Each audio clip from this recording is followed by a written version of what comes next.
Okay, hi everyone. I'm Paul Gallagher, GFT Programme Manager. Welcome to Cinema Essentials. So this is the last in the current series, as we are now just days away from reopening the actual cinema, GFT.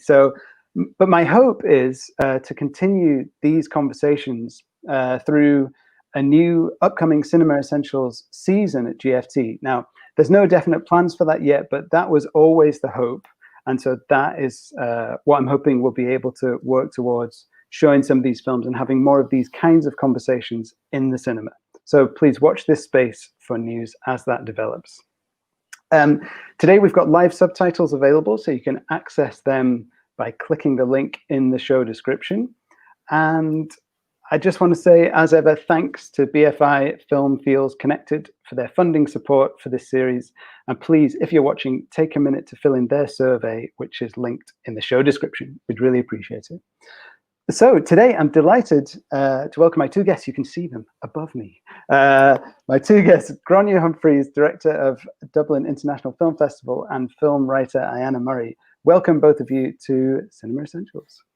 Hiya, how are you? How are you both today? Grainne, how's life in Dublin? It's good, actually. Yeah. I'm actually going away for the weekend, which we're allowed to now, which is kind of nice. And yeah, I was never a huge fan of staycations, but this is going to be my second, so I'm kind of fascinated about that. But one of the nicest things is just I've really enjoyed my homework. I don't know what you felt about this, Iana, but it's just been really nice, actually, just getting into a kind of romantic sort of frame of mind. I'm usually spending my summers watching new films for the film festival, and it's just been really nice to kind of put back-to-back films about happiness and love, as opposed to really long, tortured films about pain and depression and poverty. So I'm quite in a good mood, to be honest. It's Friday. Woo! That's fantastic. And Iana, you've been powering through a load of these rom-coms that we're going to talk about as well, haven't you? Yeah, I have. I mean, I thought I was like well versed in rom-coms, but in our conversations there have been like quite a few that I haven't seen, so I've managed to catch up with them all, and I'm excited to talk about them. Yeah. Oh, fantastic. Okay, great. So yeah, as we've said, we are talking today about romantic comedies. And it's a bit different to like the previous three Cinema Essentials we've done, where this is definitely the most clearly defined genre that we've looked at. And so we decided, the three of us in discussing in advance, to approach it a little differently from the previous Cinema Essentials. Previously, with my other guests, we've picked our top three favorites, but we wanted to get a bit more of an interesting angle on romantic comedies. So rather than three simple favorites, we've picked, firstly, a personal classic, the one that we rewatch most and really love, then an underseen pick, one that we think is great but we consider somewhat hidden, and then what we're calling a breakout pick, one that we think challenges or reshapes the genre conventions in interesting ways. And I think this is going to help us to talk about more than just the usual great rom-coms, which I think are quite sort of strongly established already.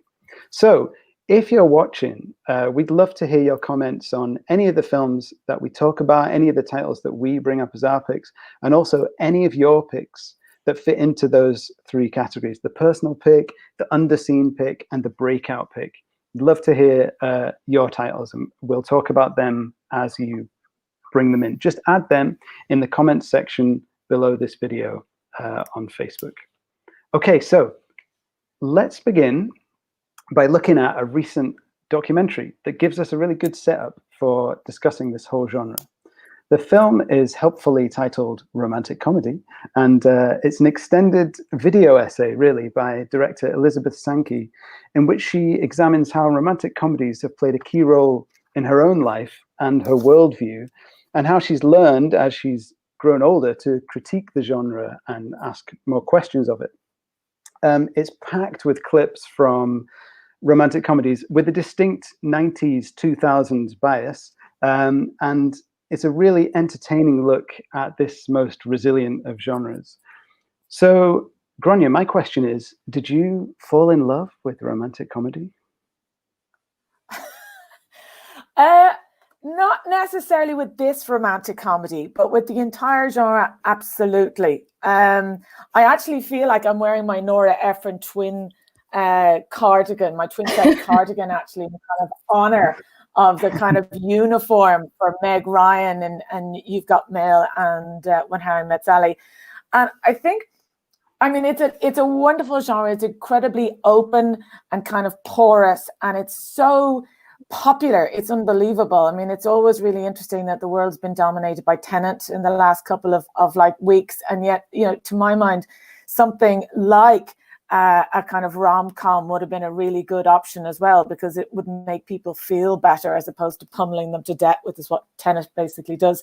But in relation to the documentary itself, I did love seeing the clips again, and I loved the kind of gameplay between the juxtaposition of where she put them and the different comments that she in the voiceover made, but also the people and the different viewpoints that she brought in terms of people having their own kind of recollections of watching it.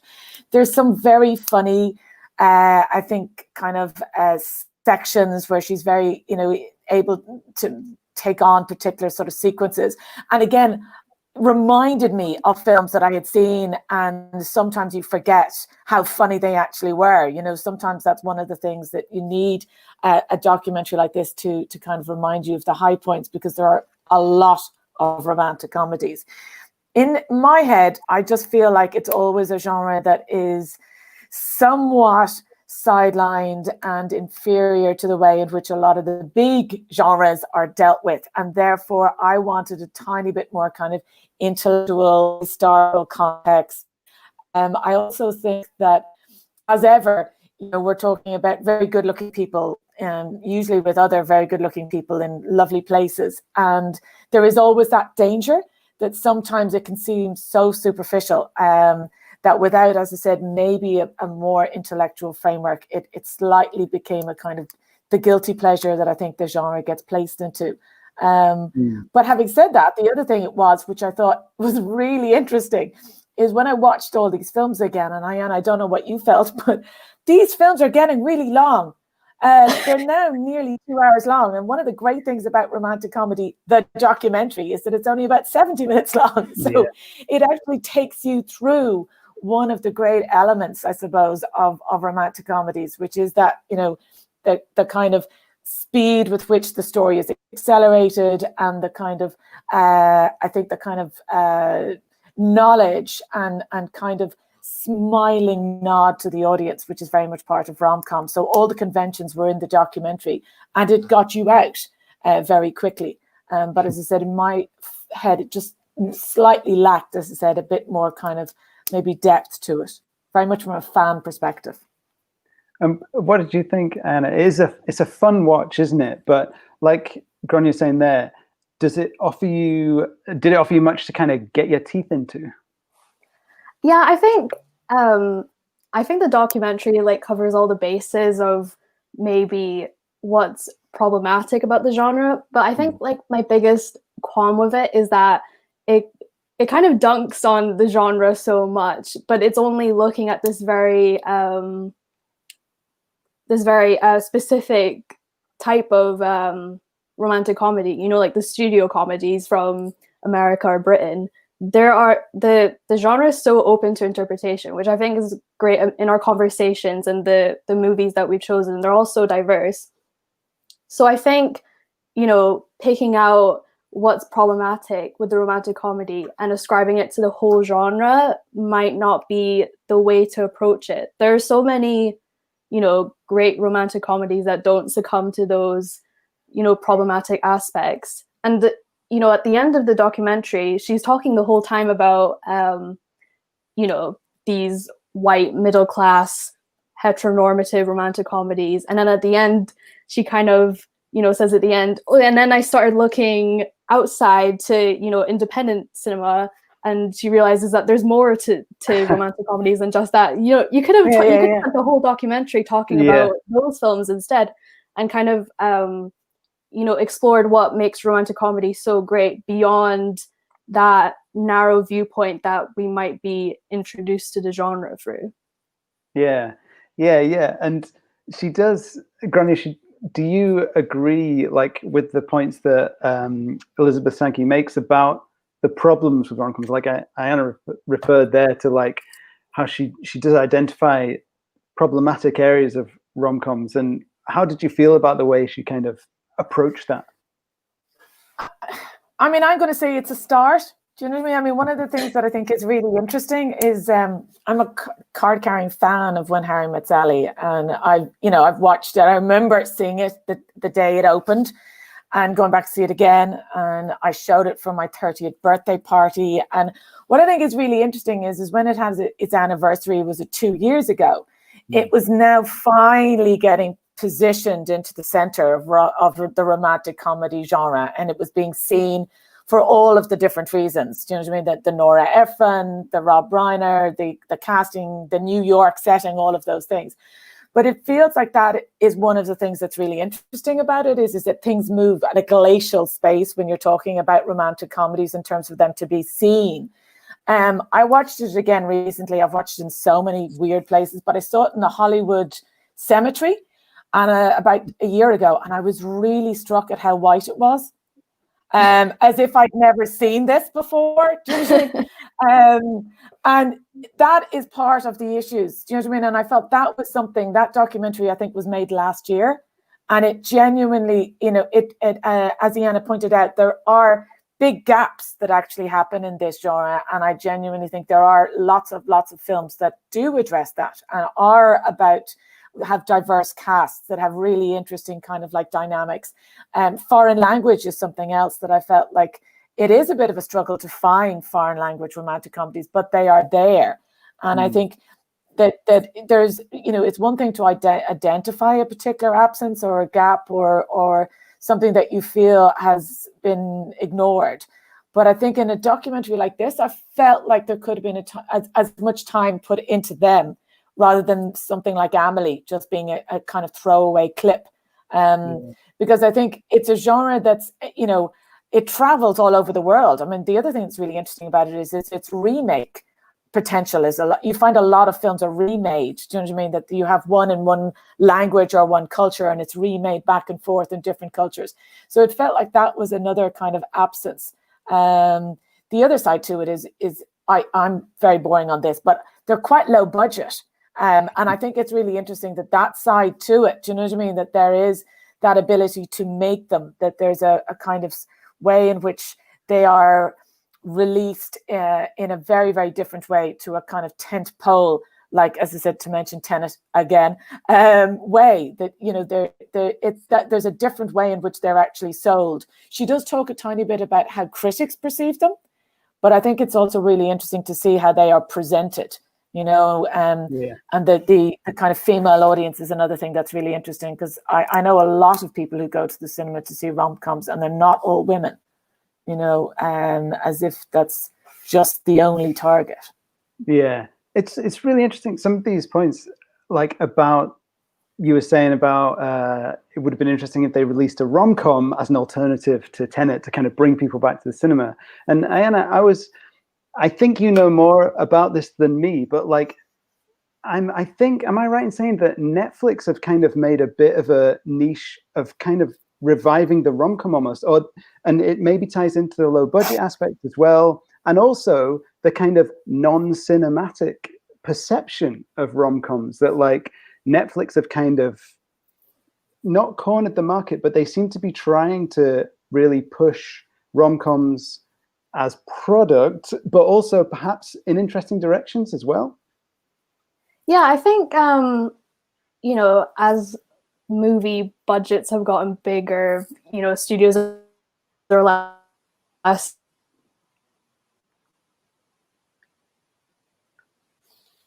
We've lost Iana. She's frozen. So has she been? Oh no, she's disappeared. Okay, she's disappeared. Right. Oh my God. We'll jump in. I was going to say something that is really interesting is the Annie Hall factor, because I've gone back through some kind of articles, and it's really interesting about the importance of Annie Hall in the 70s. Do you know what I mean? That you have, like, in terms of history, because I know we're going to talk about one of your favorite films, which is Philadelphia Story, which is a fantastic choice. Yeah. But it is interesting in the 70s. Do you know what I mean? If you think about it, like Annie Hall is one of the kind of big romantic comedies. And I suppose the fact that it was directed by Woody Allen, who now we don't talk about, it's kind of really interesting about that dynamic between who directs, do you know what I mean, and whether you can talk about it. Yes, because it's noticeable by its absence in the romantic comedy documentary, because you can see she's just decided, I'm not even going to go there because I don't know what people will say, basically. But I was thinking, can you talk about romantic comedy without acknowledging that Annie Hall?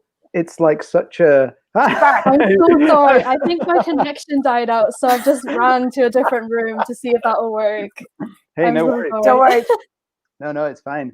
We just got into like the elephant in the corner, which is basically Annie Hall, and the fact that it's not mentioned at all in romantic comedy, and you sort of understand why, because there's this kind of sensitivity around Woody Allen, knowing that some people won't tolerate any mention of him in film conversation.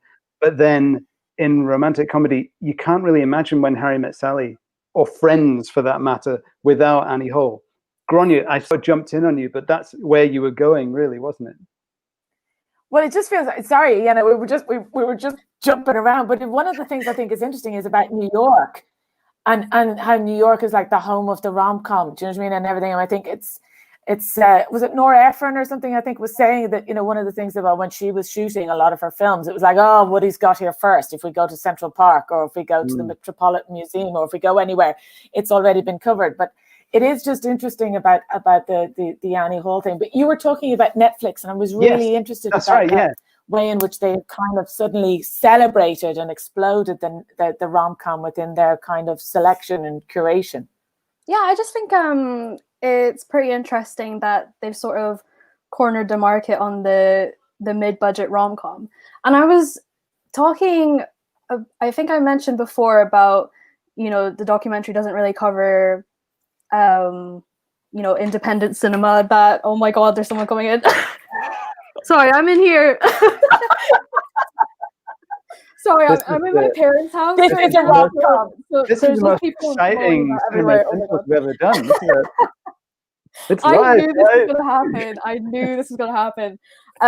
Anyway, like she says that rom-coms are predominantly white, middle class, heteronormative. And if, I don't think you should be looking to, this might be a bit of a controversial opinion, but I don't think you should be looking to mainstream cinema as kind of a bastion for representation. If you want to, find, non-white stories, look for independent films that will probably be told by those people specifically. And I think, in terms of Netflix, one exception might be To All the Boys I've Loved Before, which has a Korean American lead. But, in that case, it's kind of the exception proves the rule. But I'm really happy that Netflix are kind of, at least attempting to diversify their content and kind of show that there is a market for, non-white stories in studio-driven mainstream rom-coms. Yeah. Okay, we'll continue on these subjects, but let's get into some of our picks. And this is great. I just don't know what's going to happen next. I know, it's really exciting. I'm so sorry. This wasn't my plan. Oh my God. It's a little bit like, there's a rom-com element here where, it's that kind of crazy show. Okay, so before we get into our picks, I just want to mention to people who are watching the romantic comedy, Elisabeth Sankey's film, is currently available as part of a subscription to Mubi. And if you've seen it or you have any thoughts to add, then you can put them in the comments right now, and we'd love to hear them. Or you can email us, feedback@glasgowfilm.org. We always love to hear your feedback. Okay, so let's start off then, and we'll talk about our personal classics. The one that we love most, and like, what is it that makes you want to keep watching it? Grainne, I'm going to come to you first. What's your personal fave?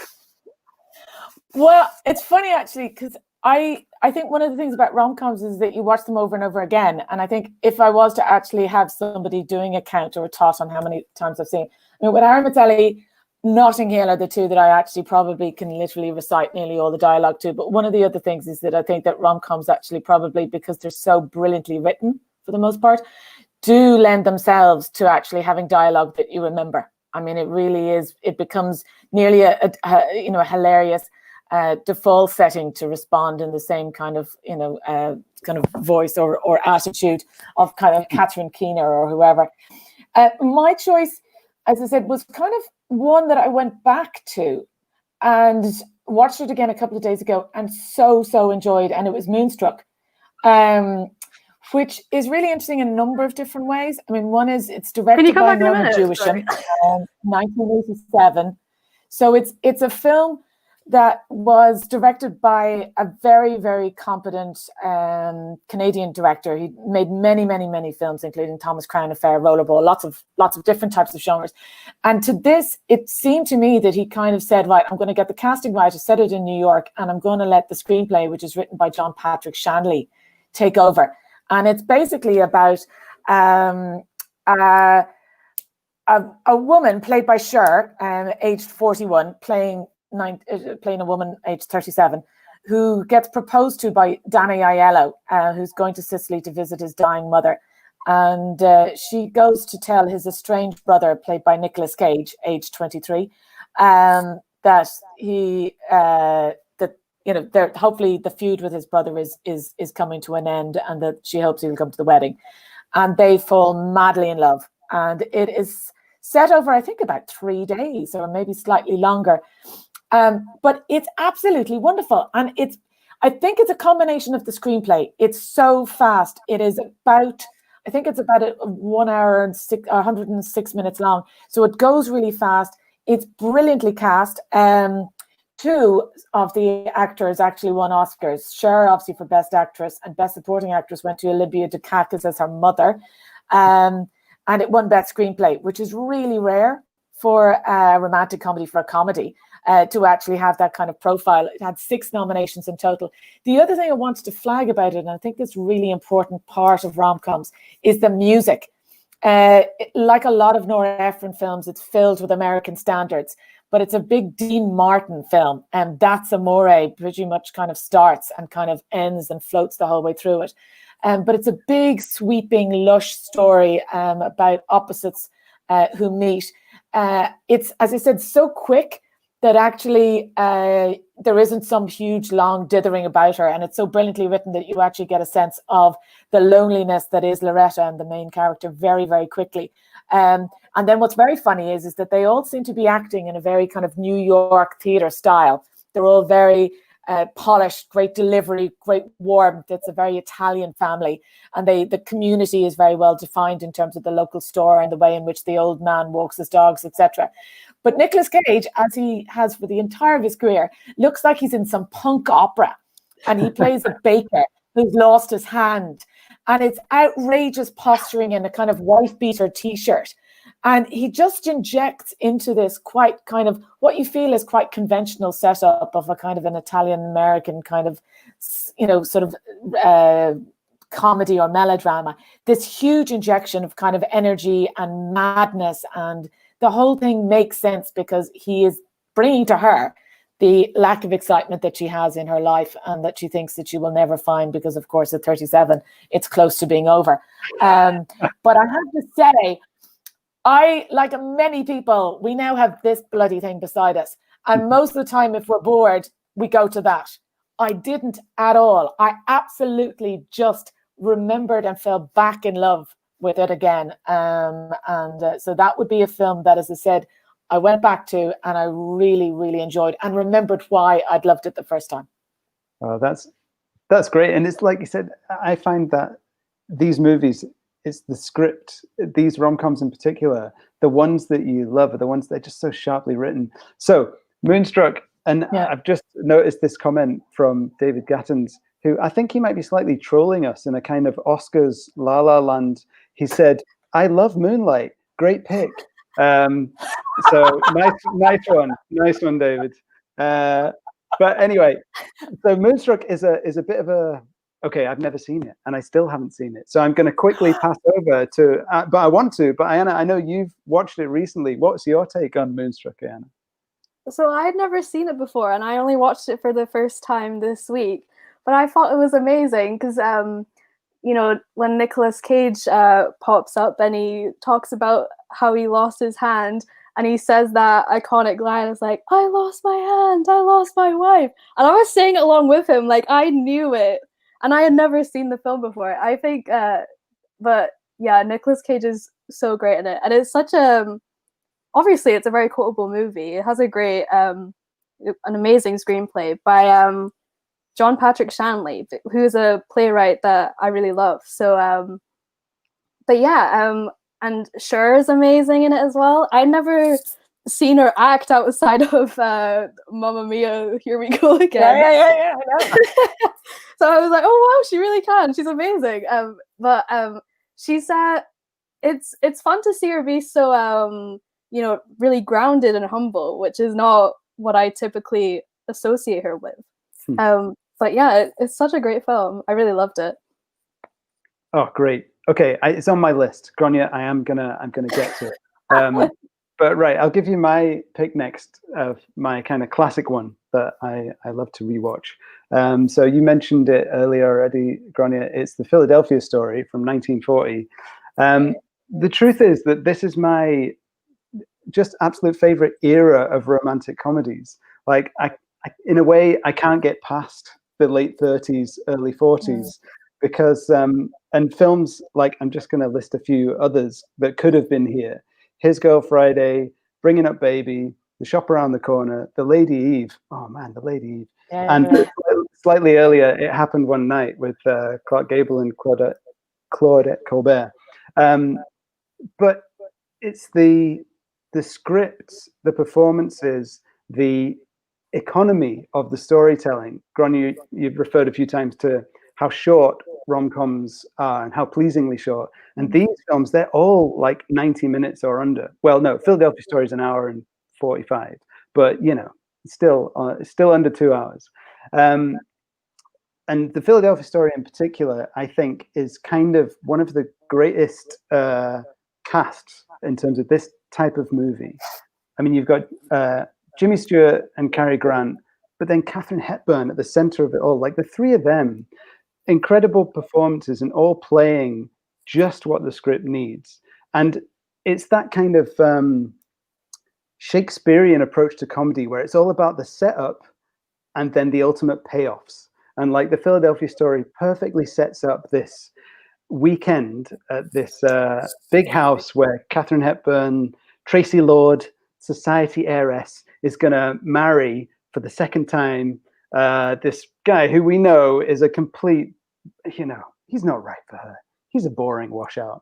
And her ex-husband, and you know, these films are dated because this begins with Cary Grant effectively punching Katharine Hepburn in the face. I was watching a chat about romantic screwball comedies, and the critic Molly Haskell was talking and saying this was like an established convention in those days, that like the men hit the women. And like, it's shocking. And like she was saying in this interview, I was saying, Molly Haskell, she was saying, you have to put a trigger warning on these films these days when you show them to you know, new younger viewers. And it is a bit jarring. So there are elements of these old films that you do have to get used to and forgive in some ways, but you mustn't let it spoil your enjoyment of just the sharpness of the wit. And also in Philadelphia Story, rewatching it the other day, what I found was the depth of emotion in Katharine Hepburn's performance. This I'd not really seen it before, but it's all about, you know, she sees herself in a certain way and everyone else tells her she's this like ice queen, and they love her because she's untouchable and almost not human. And as she realizes that, the pain of thinking, is that true? Is no one going to love me for who I really am? You know, you really buy it in her performance. It really comes across, even in the midst of some quite silly comedy. which I love silly comedy. That's why I love a lot of these films as well. But yeah, it's so funny, but it's just so it's so well done. We could stay on it, and happy to hear your comments about it, but I do want us to move on as well. So Iana, tell me your sort of 2 words on Philadelphia Story, and then let's hear your favorite pick. Yeah, I mean, in the documentary, actually, she mentioned about how, you know, those classic rom-coms had women who were, you know, very competent at their jobs and very driven, and the Philadelphia Story has that same thing with I can't remember the character's name, but she's a journalist. Yeah. Yes. But so that was just something I picked up on from watching the Philadelphia Story. I hadn't seen it before either, so that was something I was introduced to this week. I did. I enjoyed it very much. Okay. But yeah, my pick was I was gonna be like all smart and impressive and say Punch Drunk Love, but then I was like, no, I'm just gonna pick my actual favorite. So I said 10 Things I Hate About You, which like came at this kind of peak in the 90s of like high school teen comedies that are adapted from classic literature. And I think, you know, everyone holds Clueless up as gospel, but my personal favorite is 10 Things I Hate About You, which is adapted from Shakespeare's Taming of the Shrew, but kind of takes all that misogyny out of the original source material and makes it this you know, this late 90s feminist piece of iconic cinema. But basically it's about this character who moves to this new school. He's played by Joseph Gordon-Levitt, and he like immediately has a crush on this girl called Bianca, and but her dad has like forbidden her from going on dates with anyone unless her sister Kat finds a boyfriend. And Kat is this very outspoken feminist who pushes people away, and she has her barriers up, so it seems impossible for her to, you know, be able to get a boyfriend. But Cameron kind of sets up this whole plan he convinces the bad boy of the school, Patrick, who's played by Heath Ledger, to kind of take her out on dates so he can get with Bianca. In the documentary, she mentioned about how so many of these rom-coms are set up on these like extravagant lies that are very problematic. And watching 10 Things, it kind of reminded me of that, and I was like, oh, this whole ruse they've got going on is very it's a bit unsettling. But I think what's different about 10 Things is that, you know, Kat doesn't have to change herself at all to you know, impress Patrick. She just has to be herself, and Patrick likes her the way she is. And I think Kat's just a great character in general.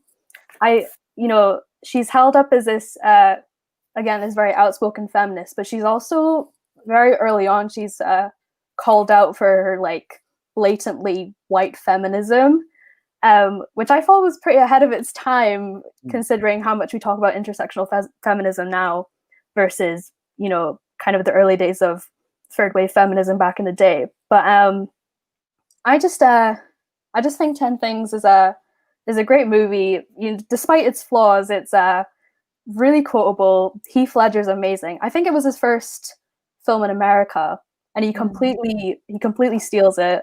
That scene where he's singing Can't Take My Eyes Off of You on the bleachers is amazing. I loved it so much. But yeah, it's so great. I love it. It's a great film, and it gives me the opportunity to bring in something. It's another example of a rom-com that's written by women and directed by a man, which is something, and I know you were sort of noticing when we were talking about this before. I mean, I don't know, Grainne, if you have any kind of particular thoughts on that phenomenon, if you like, because it is like with When Harry Met Sally as well. It's Nora Ephron writing and Rob Reiner directing, and this seems to be a pattern. Like women don't often get to hold the reins. Sorry. Well, they do eventually, Paul. I'll dig you out of this. They do eventually, if you're persistent. Because I mean, Nancy Shire and her husband, for instance, they wrote and directed. Was it Private Benjamin? I think, and then they went off and they did, and then she obviously went and did. It's complicated and lots of I mean, she's kind of like The Holiday was another one I think that Nancy Shire did.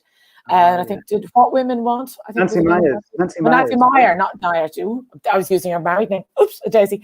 And then Nora Ephron obviously had written Heartburn, which is based on her own book from Mike Nichols. And When Harry Met Sally for Rob Reiner. And then she took charge and she did Sleepless in Seattle, which she wrote and directed. And I think one of the things that's interesting is if you are a writer, as I said, it's such a writer's genre. And the kind of, special effects knowledge is usually zero. And as I said about the low budget, so they will sometimes even give the female writer an opportunity to direct, and that seems to where a lot of people have actually had quite very successful careers. I mean, Elaine May, which I think GFT did a big season of, is a very good example of a great writer, who's given opportunity to write. Nicole Hofsinger is another writer-director who's kind of made that kind of romantic comedy or comedy of manners nearly kind of their own.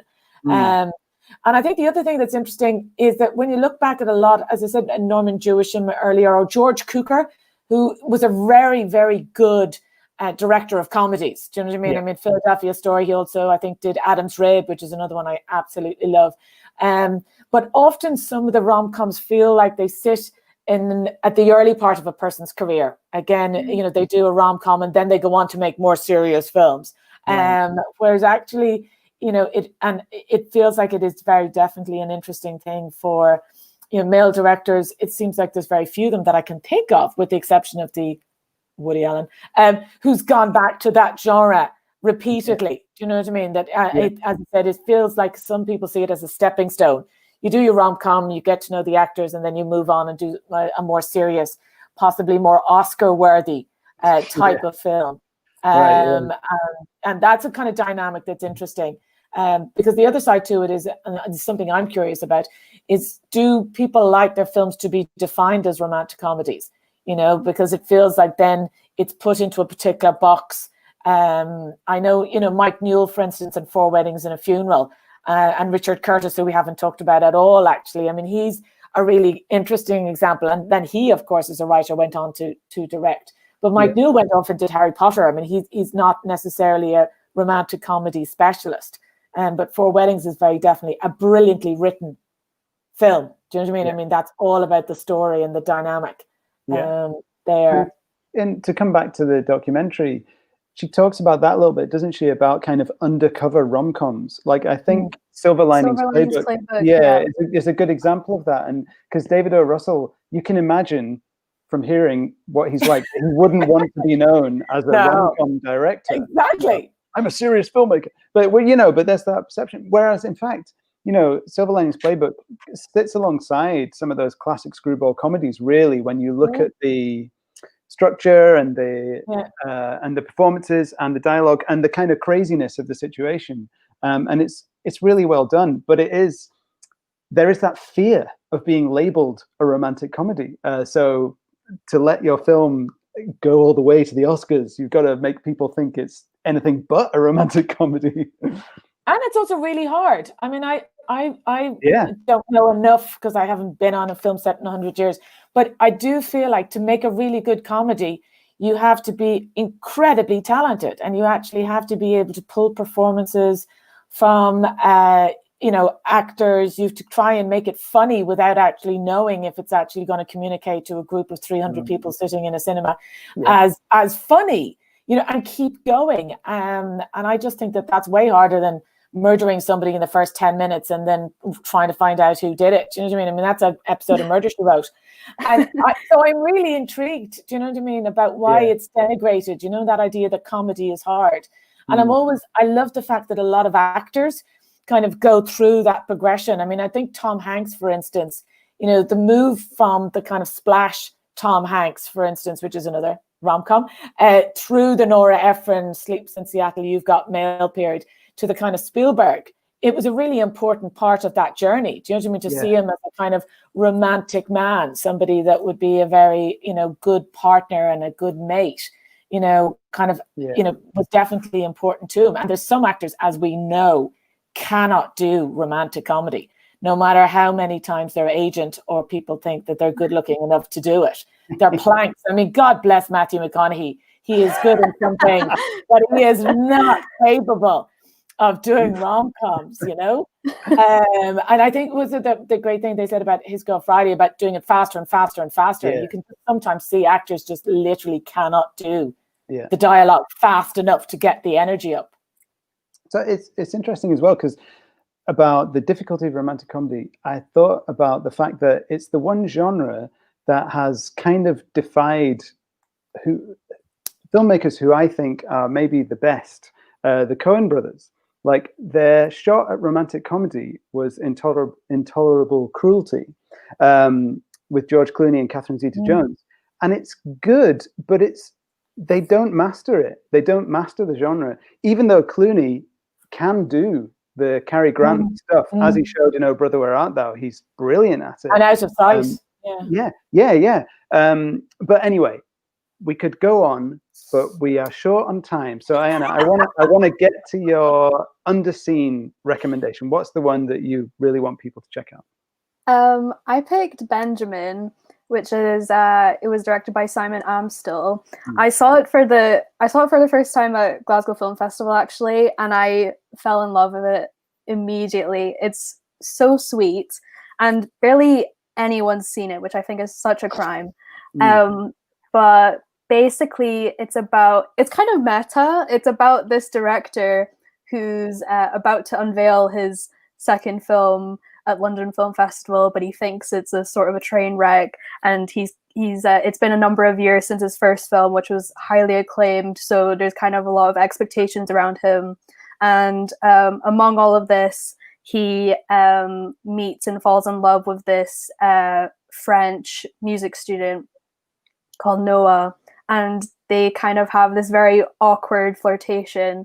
But I think it's a very sweet film. It's a lot of cringe comedy that sometimes I'm unable to watch. Like, sometimes I just have to mute it and look away. There's like one scene that's like a stand-up comedy routine, and I can't watch that ever again. Like, I have to look away and mute it because it's too unbearable for me.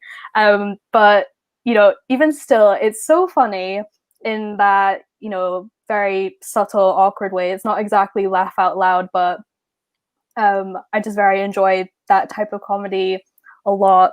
And Colin Morgan plays the title character Benjamin, and I think he's so great in it, just kind of, for that awkwardness that he has. But I think it's also a great example of a queer rom-com that we don't see very much. They in the documentary, she mentions God's Own Country, which I did not consider anti-comedy at all. I'm like, I don't know. She mentions appropriate behavior, which I guess is kind of more in line with that ish. But God's Own Country, not at all. But like, if she had waited a little while, she definitely could have used Benjamin as an example of a great British queer rom-com instead. It's great. Did you get a chance, Grainne, to watch it? Yeah, I really liked it, actually. I mean, I thought you're so right. It's so kind of like meta. I just kept writing, going, oh, look at this. Oh, imagine being in the cinema watching this. But I mean, I think it's also very sweet in that it allows the audience to kind of, get inside that kind of artist as a neurotic artist, which I think is also a part of that kind of rom-com kind of staple of characters. And I was conscious that the one that I picked was The Big Sick, which was about a stand-up comedian, and that I thought it was really curious that the two that we picked that hadn't been seen as much were dealing with kind of, young men who were either stand-up actors or directors, or were at the part in their career that they were kind of starting out, you know, and that it feels that that's a particular kind of point, because that idea of the person, usually there's a character who wants to, you know, to kind of find themselves, and in a way these guys are, but they're also artists, so they've kind of got higher expectations, and they also seem to be quite verbal and quite smart on the outside. But I really liked it, and actually would not have seen it except for this particular invitation. So thank you very much, Iana. I was delighted to come there the other night. Glad I got to introduce it to you. Yay. And The Big Sick, to come on to your choice, Grainne, that's another one which, well, in terms of the writing, well, it's an interesting story behind it, isn't it? Because it's based on the real life. It's based on the real life story of Kumail Nanjiani and his wife Emily Gordon. He's a Pakistani man whose mother was trying to get him to succumb to an arranged marriage. He was a stand-up, and he met a girl who was a therapist in training, fell madly in love with her, and then she got very, very sick. I mean, really, really sick, and was put into a coma in a hospital. And the film actually covers that period in their life. And it's been a rom-com. I'm going to tell you that there was a happy ending. But what I really liked about it was that I remember seeing it, not knowing anything about it, thinking it had the worst title that any film has ever had. And why would anyone want to see it? And despite the title and the subject, really, really finding it very endearing. And again, going back to that diversity, I really liked the idea that this was a character who was very proud of his Pakistani heritage, and indeed his entire kind of stand-up is based around trying to cross over to an American audience about what it's like to have that kind of heritage and family. I thought the performances were very sweet. Because this is made with a Judd Apatow involvement, of course it's 2 hours long, which means it's way too long. But it's very sweet and very well done. And the other thing about it is that two things that we can't forget, just in case we do run out of time, is the best friend, which is always really important. And I think that's what Iana was mentioning, that that's very definitely a very important part of the romantic comedy. And also the kind of older figures who kind of give the lovelorn characters a kind of advice or a structure. And in The Big Sick, two of the best, it's Ray Romano and Holly Hunter play the parents. And it's just lovely, because they themselves are sort of icons and very funny, and they play exactly. I mean, Holly Hunter's in another film that I love called Broadcast News, if anyone is interested, kind of James L. Brooks film. But that's the other side to it. I just love the way that it was kind of structured, and the fact that it was based on the real life story kind of gave it that extra element. But I cannot remember what happened. Was it released opposite the World Cup or something, and it all fell apart and nobody went to see it? But I remember kind of wishing that more people had actually seen it. But as I said, some people didn't get past the title. Yeah, I wholeheartedly agree with that recommendation. I remember I looked at my notes from when I originally watched this, and all I said was, this is a near perfect romantic comedy. I mean, it really is. It hits all the beats that you want. It makes you feel all the feels that you want, but also it feels authentic. Like, it does feel like, although it's shaped into a movie, you can feel the real life behind this story. And sarcastic. I mean, that was the other thing I was going to say about Iana's choice. Benjamin's it's kind of sarcastic and a texture, and it's got a knowingness to it that really plays off. It's like that independence that you were talking about earlier, that plays off those studio kind of, customized rom-com, push the button and this is what you get. That it's got a texture to it that the audience, I think, really responds to it, because we kind of go, I think that it's really interesting to see films that actually, as I said, kind of have that wit to them. Yeah.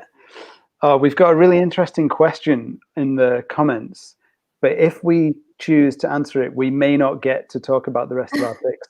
So let's, I'm going to just quickly throw in my underseen pick, and then let's look at this question, and we'll see. If we don't have time to talk about all our picks, we can post them on Facebook as we can write little things about them. So my underseen pick is The Lunchbox, which is a really lovely, warm, funny Indian film, which the reason it's from 2013, directed by Ritesh Batra. It was his first film. And the reason I love it, I think, thinking about my previous choice, is that it does actually take a setup worthy of an old classic screwball comedy, but then it realizes, you can't really do that anymore. So we have to give these characters a bit more fullness. Let's imagine this was a real life scenario where this kind of crazy mistake, what happens is, I'm not going to go into it too much, but it's a mix-up. It's a classic Hollywood-style mix-up. Brilliant. Where these two people who would never meet, an older sort of jaded architect, is he an architect? Played by the late, great Irfan Khan, and a young mother, Nimrat Kaur, her character's called Ela, who makes dinners every day to send in a lunchbox to her husband at work. And the lunchbox gets accidentally sent to the Irfan Khan character. He loves it. And the young mother has realized that her husband, he's not paying her much attention. And then Irfan Khan sends back a message in the lunchbox saying, I loved it. And it starts this relationship between them, which is unconventional.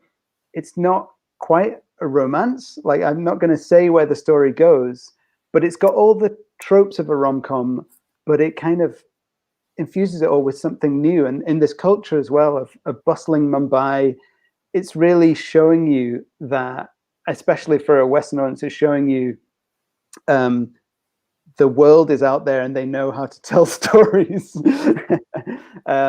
So yeah, I don't want to spend any more time on it. I heard your kind of positive noises, so I'm guessing it gets thumbs up from you guys. A great food movie. I was so hungry the whole time. Yeah.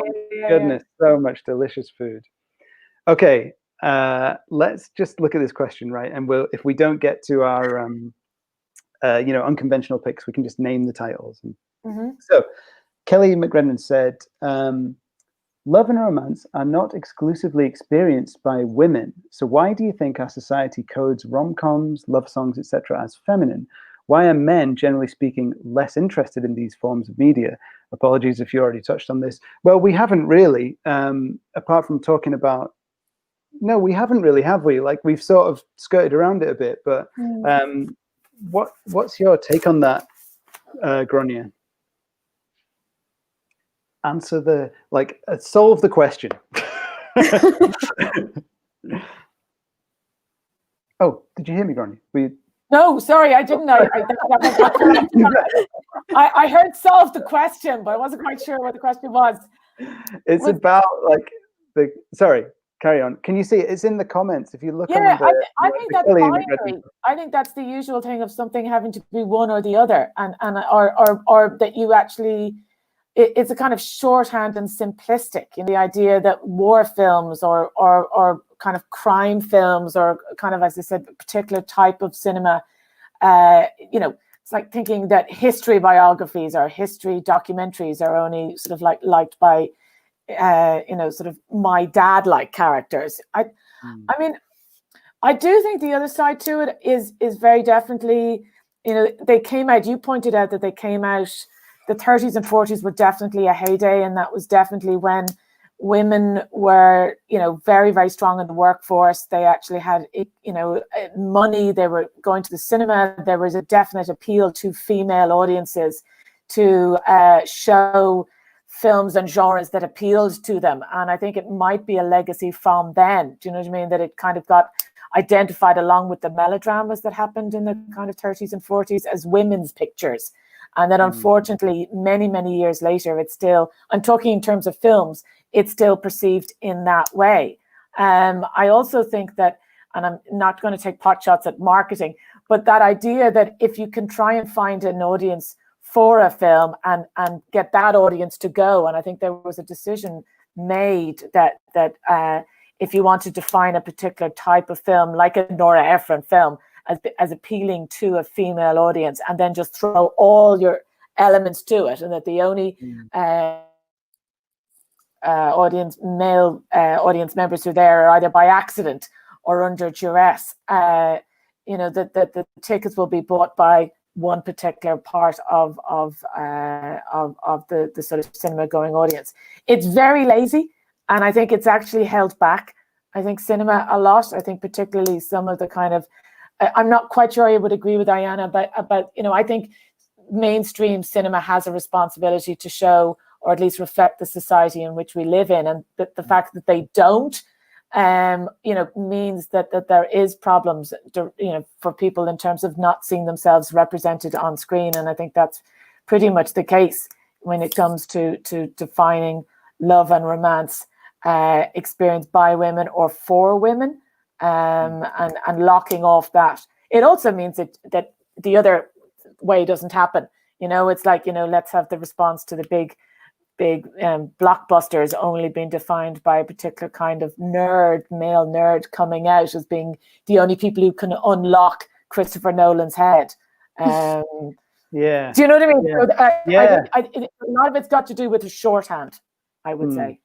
I know, yeah, and I'm aware now. I was just thinking, we could really get into a question now about kind of social media and like the discussion, and how kind of, the kind of, no, I'm not going to say that, but like how the social media discussion can lead marketing and lead kind of decisions into kind of populist ways. Anyway, we don't have time to get into it. But Iana, what do you think about what Grainne was saying? Or what do you think? I couldn't have said it better myself. Honestly, I'm not. I mean, I just agree with everything she said. But I think it's, there's that very, reductive idea that, men aren't in touch with their feelings, which is obviously such a stupid mode of thinking. But I think a film like The Big Sick, actually, that got an Oscar nomination. So obviously I think it did for the screenplay. The screenplay, right? Yeah. So obviously, all types of audiences are open to romantic comedies. I think it's just the higher ups need to get more invested in that idea. Yeah. Okay. We could easily have another hour of conversation here. So I think perhaps we should do Cinema Essentials Romantic Comedies 2 at another point. But right now, with 3 minutes left, let's all just mention the film that we put out there as the breakout, the one that kind of challenges the convention of the rom-com in interesting ways. Grainne, what's yours? Well, I mentioned before about how problematic it was for me to try and find foreign language versions of rom-coms, and I'm also conscious that rom-coms come in so many different shapes. There's screwball, there's rom-com, there's screwball rom-com, there's rom-com with other overtones. So the one that I went for was Caramel, which is a Lebanese film from, I think it's about 5 years ago. No, it's not. It's 2007, actually. Yeah. Nadine Labiki. And like Steel Magnolias and Shampoo, it's set in a hair salon in downtown Beirut, and it's about three women who are kind of looking for love and looking for sort of fulfillment in their own lives. It's, again, just from my point of view, I just genuinely felt it was beautifully written, beautifully judged. The tone is the whole thing. It's a universe that is complete. You get a sense of the women who live in the area, their extended families. Interestingly, I do have a problem with casting in a lot of these romantic comedies, as I've said about Matthew McConaughey. In this, the men aren't that important. It actually is as much about the women. And the guy that Nadine Labiki's character, Layla, actually ends up with is a kind of just a really lovely guy in opposition to the guy that she's having the affair with. So it's kind of like, choose right. And you could have been shouting that pretty much from the opening scene of the film. But I just love it because I think it's very fresh. And Nadine Labiki went off to obviously make a film whose name I've completely forgotten about now, which was Capernaum, yeah. Capernaum, in a completely different direction, and left her rom-com credentials way behind her. But I just love this because I do think it's got a lovely texture and a heart to it. And also, I saw it in Cannes, and you never see anything in Cannes that's actually got some sort of like huge heart or makes you feel better when you come out, or laugh, heaven forbid. And there's some great laughs. It's a great film, Caramel. I was delighted to see you pick that. Okay, Iana, what's your unconventional, interesting choice? I just want to preface this by saying I've been talking about how white like romantic comedies are, and I've just chosen all white films. But at least I picked a queer one. But you're the problem. You're the problem. Yeah, exactly. But basically, my pick is The Lobster, which is by Yorgos Lanthimos. It was I think it was his first English film. Yeah. And basically, I think it's just an amazing deconstruction of everything that's problematic about rom-coms. It's about this dystopia where basically everyone has to be paired up, and if you don't, you get sent to this hotel and you turn into an animal if you don't find a partner. And the whole message of it really is that it's such a dangerous idea to have to change yourself to be with someone, because there's Ben Wishaw's character who kind of gives himself nosebleeds by bashing his face in so he can be with this girl who gets chronic nosebleeds. And then I don't want to spoil it, but the whole ending kind of hinges on one of the characters being blind, and what will you do if the person you love is blind, and man, that ending is incredible. I know. Isn't it? Oh my god. I could talk about the ending all day, but but I think it's so smart. It's so abrasive and dark. It's that classic, like Yorgos Lanthimos dark comedy. And it's not everyone's cup of tea, but I love it. It's one of my favorite films ever. Yeah, it's a great choice to put in romantic comedy category, because it's really not what you get usually from romantic comedy. Yeah. Would he like to think it's a rom-com? Is what I like. Oh yeah, right. What is a sci-fi or something? I bet. Yeah. No, it's a Yorgos. Yeah. It's his own genre. Yeah. And like my pick as well. Okay, we're going to wrap up now, but my pick is Eternal Sunshine of the Spotless Mind, which probably I would imagine most people watching will have seen. So I don't really need to tell you much about it. But it's I think what it shares with The Lobster is that it takes rom-com conventions and then like interrogates them. So it starts at the end. It starts what happens after the happily ever after, and what happens when a relationship like breaks down.